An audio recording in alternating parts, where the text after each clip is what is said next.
시청자 여러분 안녕하십니까. 8월 27일 시사정담 시작하겠습니다. 백기종 시사평론가님 나오셨습니다. 백 교수님, 서울행정법원이 예상과는 달리 권태선, 박문진 이사장 등 3명이 제출했던 박문진 새 이사 선임 이 집행정지 신청을 인용을 해버렸습니다. 기각을 하지를 않고. 대다수 사람들은 설마 뭐 기각하지 인용이야 하겠느냐. 그렇게 되면은 이 방송 정상화 전반적으로 이렇게 틀어지는 그런 상황이고, 법원도 행정부에서 정상적인 절차를 거쳐서 선임한 박문진 새 이사진을 직무를 정지해버리는 이런 것까지는 하지 않을 거라는 예상들을 했는데 예상이 좀 어긋났습니다. 네, 사실 이제 그 이진숙 위원장이나 김태규 부위원장에 대한 그 여권 추천목 이사 6인을 이제 사실 비공개로 뭐 선임을 하기는 했습니다만 지난달 31일이죠. 여권목이었죠 전부. 그런데 이제 이 부분이 사실 기존에 있던 그 권태선, 박문진 이사장 등 이 사람들이 이제 임기 만료 후라든가 임기 중에 예를 들어서 이제 새로운 이사가 선임되더라도 취임 전까지는 또 업무를 볼 수가 있다고 이렇게 돼 있거든요. 그렇기 때문에 이제 이런 부분에 있어서 이 사실은 그 적법성이 다툼의 여지가 있다 이렇게 지금 봤어요. 그 행정법원의 그 담당 판사가 그 강재원 부장판사인데. 강재원 부장판사예요. 그러니까 이제 임명처분 무효 확인 소송이 또 들어와 있지 않습니까? 그러니까 이런 본안 소송이 끝날 때까지는 최소한 30일 정도 본안 소송은 더 걸리죠. 그렇죠. 가처분 소송에 대한 항고. 즉각 항고를 이제 한다고 했기 때문에 그래서 뭐 30일까지는 그 처분을 미루자는 이제 의미로 막 읽혀지는데 어쨌든 간에 이 방통위의 업무가 사실은 또 상당한 시간 동안 지금 마비가 돼버리는 이런 형태가 됐고, 이 방통위법에 논란이 있습니다. 사실 방통위법에 보면 2인 이상이 결정을 하도록 돼 있거든요. 2인 이상으로 규정이 돼 있어요. 하지만 이제 행정법원이 강재원 부장판사는 법령에는 그렇게 돼 있다 하더라도 여러 가지 그 논란될 만한 사안들이 그 들어있다라고 이렇게 봤더라고요. 그래서 이 적법성의 다툼의 여지가 있다라고 하는 그런 판결로 해가지고 결국은 인용을 해버린 겁니다. 그러니까 방통위는 원래 5명으로 상임위원을 구성하게 되어 있지 않습니까? 그렇기 때문에 강재원 이 부장판사는 정치적 다양성이 반영된 5명으로 구성된 회의체가 기본적으로 방통위의 전제다. 그래서 이 방통위라는 것은 다른 일반 법인의 이사와는 달리 방송 후 자유라든가 공정성, 공익성, 국민 권익 보호, 공공 복리 증진 등 여러 가지 다양한 그런 공공성을 담보하는 그런 장치이기 때문에 5명 중에 2명만으로 의결을 하고 하는 조치는 입법의 그 입법 취지에 어긋날 가능성이 있다 이거죠. 그것을 본안에서 한번 다퉈봐라. 그런 겁니다. 그러니까 일단 가처분 신청을 받아들이겠다. 그런 뜻 아니겠습니까? 그렇게 되면은 일단은 이 새로 이번에 선임된 박문진 이사 6명은 원래 8월 12일이 업무가 시작이 되는 거죠. 전임 박문진 이사들이 임기가 종료가 됐으면은 바로 업무가 시작돼야 하는데 중단이 되는 거 아닙니까? 그렇게 되면은 가장 중요한 것은 결국은 MBC에 대한 이런 새로운 박문진 여권 이사를 선임한 것은 뭐 6명. MBC 사장이라든가 이런 경영진을 교체하려는 것 아닙니까? 그래서 방송을 정상화시켜 보겠다. 야당에서는 그걸 MBC 뭐 방송 장악이라고 이제 하고 있습니다. 그게 현실적으로 어려운 거 아니에요? 지금 현실적으로 어렵게 됐죠. 왜 그러냐면 이제 본안 소송은 별도로 치고라도 지금 즉시 항고를 이제 한다고 했지 않습니까? 그러면 항고를 즉시 한다고 하더라도 이 사안이 긴급성이 있다라고 해서 이제 재판부가 편성이 되면서 사실은 그 항고 기일을 잡아가지고 재판 심리를 할 것입니다. 예. 그럼에도 불구하고 그래도 한 달은 아무리 적어도 짧아도 뭐 한 달 제가 판단할 때는 몇 개월 정도 걸릴 가능성이 있거든요. 아니 또 항고지만 대법원까지 갈 가능성이 이건 100%거든요. 당연하죠. 예. 그래서 이런 부분들이 결국은 이 방통위 업무가 완전히 마비돼 버리는 형태가 됐다 이렇게 보기 때문에 지금 뭐 이진숙 그다음에 그 부위원장 김태기 부위원장 전부 지금 탄핵 그 소추가 돼 있지 않습니까? 예. 이런 부분이기 때문에 방통위 자체가 지금 식물 기관이 돼 버린 거죠. 이렇게 돼 버리면. 그러니까 즉시 항고를 지금 하겠다고 했으니까 그거 할 텐데 거기다가 또 재항고 대법원까지 갈 경우는 아무리 짧아도 한 3, 4개월 걸릴 거고 최소한 4, 5개월 만약에 거기서 이 항소심에서 이 기각 결정을 내려버리면은 새 방문진 이사들이 이제 업무를 시작하면 되는데 그렇지 않을 경우는 본안 소송까지 가면 이건 이제 세월아 내월아 부지 하세월입니다. 네, 그렇습니다. 짧아봤자 2, 3년이에요. 예.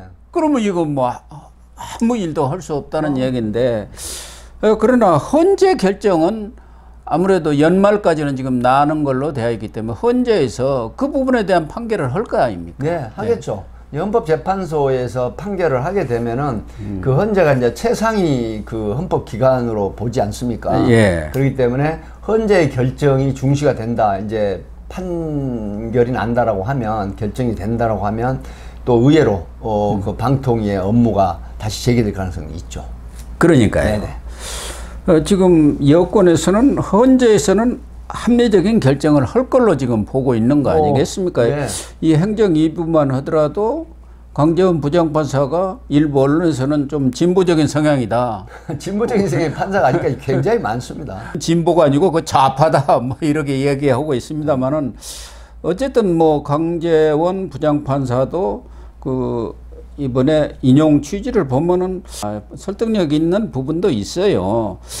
그러나 행정부에서 정상적인 절차를 거쳐서 선임한 박문진 이사까지 이렇게 업무를 수행하지 못하게 하는 것은 경우에 따라서는 너무 법원이 행정부의 일에 개입하는 것 아니냐는 비판도 있는 것 같아요. 그런데 뭐 행정법에도 보면 그런 게 나와 있죠. 그 행정기관의 그 법령과 그다음에 규정이나 룰에 의한 그런 부분이 입법성이 없다라고 하면 그 입법, 사법, 행정에 있어서 사법권에서도 인정을 해주고 존중해주는 그런 선례가 굉장히 많이 있거든요. 그리고 특히 이 국가 공익적 목적에 부합하는 그런 행정권의 이 남용이나 오남용이 아니라고 하면 사법권에서 이 계류가 됐을 때 상당히 존중해주는 게 사실 관례였는데 지금 이런 부분들은 아마 그 여권 추천목 6인이 전원 이사 성향이라고 하는 부분은 아마 이 행정법원에서는 상당히 부적절하게 여기 뭐 결정문에 나오지 않았지만 그런 취지의 얘기가 나오거든요.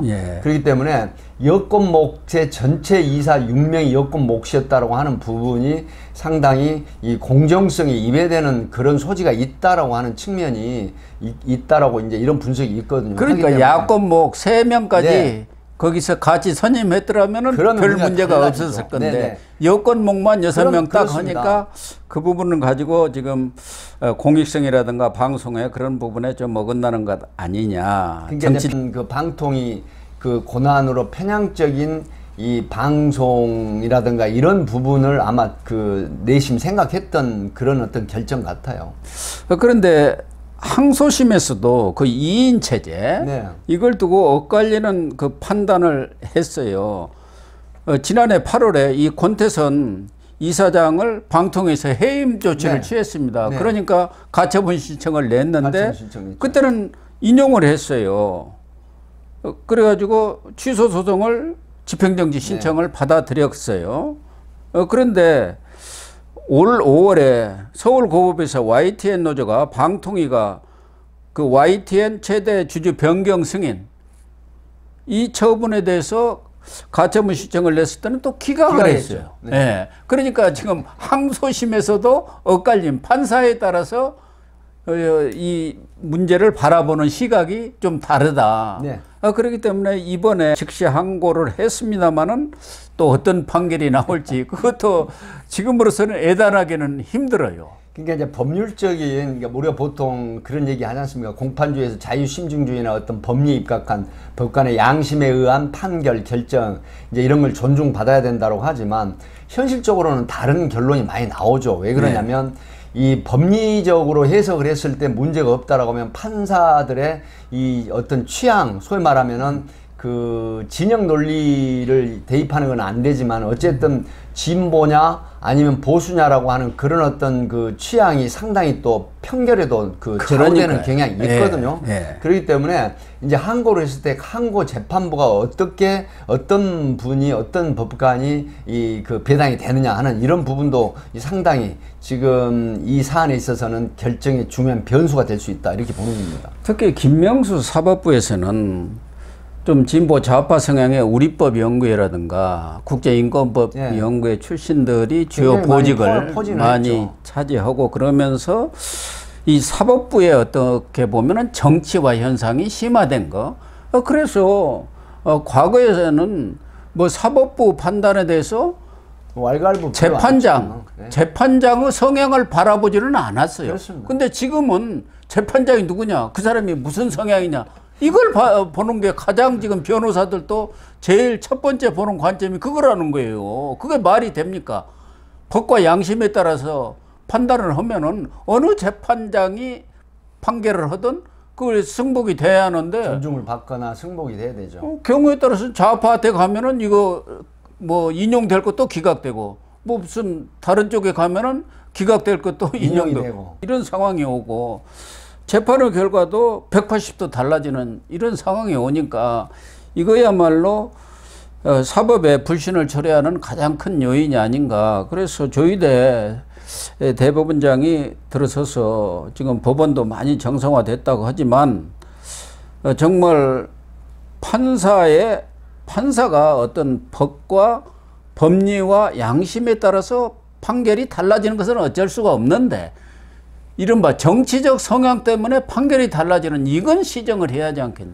그렇죠. 이제 말씀하셨듯이 정치적 성향이 한 판결이 그 뒤집어진다라든가 아니면 뭐 인용이 될 게 기각이 되거나 기각이 될 게 인용이 된다라고 하는 측면은 이제 양면성은 있어요. 예를 들어서 보수 쪽에서 보는 유리한 판결은 또 받아들이고 또 반대로 야권의 그 진보 성향에서는 또 이 판결에 대해서는 또 받아들이는 이런 형태, 그리고 이제 반대급부에 대한 비판, 이런 게 상당히 이제 논란이 되는 게 현실적이긴 하지만 어찌됐든 간에 전체적인 행정권에 대한 이런 어떤 취지가 사법권에 대해서 상당히 이축이 되거나 아니면은 편향적인 그런 어떤 조치로 인해서 이 행정권의 소위 말하면 추진 동력이 상실된다고 하는 부분이 있거든요. 그래서 사실 이제 법리라든가 이런 어떤 그 시행령이라든가 이런 소위 하위 법령에 대한 그 어긋남이 없는 그런 어떤 결정에 대해서 이 가처분이 인용이 돼버린다든가 할 때는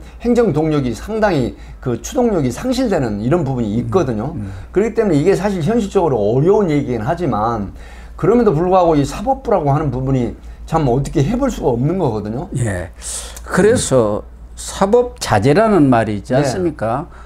이 상권 분립 체제에서 행정부라든가 입법부의 그런 행위에 대해서는 사법부도 가급적이면 좀 그렇죠. 자제를 하는 거예요. 이게 필요한데, 그렇다고 해서 이런 부당한 어떤 조치가 취해졌는데 가서 다툴 곳은 결국 법원뿐이 없습니다. 당장 윤석열 대통령만도 징계 절차 들어갔을 때 행정법원에 가서 가처분 내가지고 인용이 돼가지고 다시 복귀를 했지 않습니까? 검찰총장으로.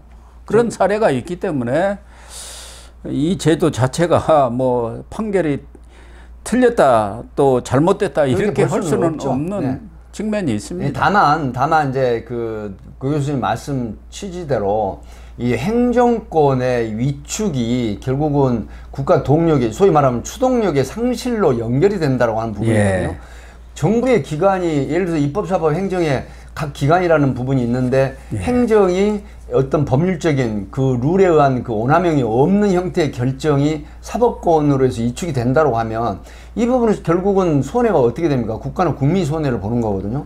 국가의 동력이 상실된다고 하는 부분은 국가의 모든 팔다리를 거느리고 있는 이 몸통에 영향을 주는 게 바로 이러한 그 결정이거든요. 하기 예. 때문에 한 행정부의 한 기관이 완전 마비돼 버리는 행태가 지속이 된다고 하는 이 부분 때문에 결국은 항고를 하게 되면은 이런 부분에 대해서 신속한 결정이나 판단을 해서 그 다음에 행정부의 한 기관이 마비되는 이런 행태는 지양이 되는 이런 판결이 필요하다 이렇게 보는 겁니다. 그렇습니다. 어쨌든 법원에서 아주 신속하게 그렇습니다. 긴급하게 이런 네네. 것은 결정을 그래야 차후에 또 방통의 네. 정상화라든가 이런 그 방송의 여러 가지 형태가 이 원칙대로 돌아오는 이런 그 전환 시기가 돼야 되죠. 예. 예, 법원에서도 그런 점을 좀 명심해 주기를 그렇습니다. 기대를 하겠습니다.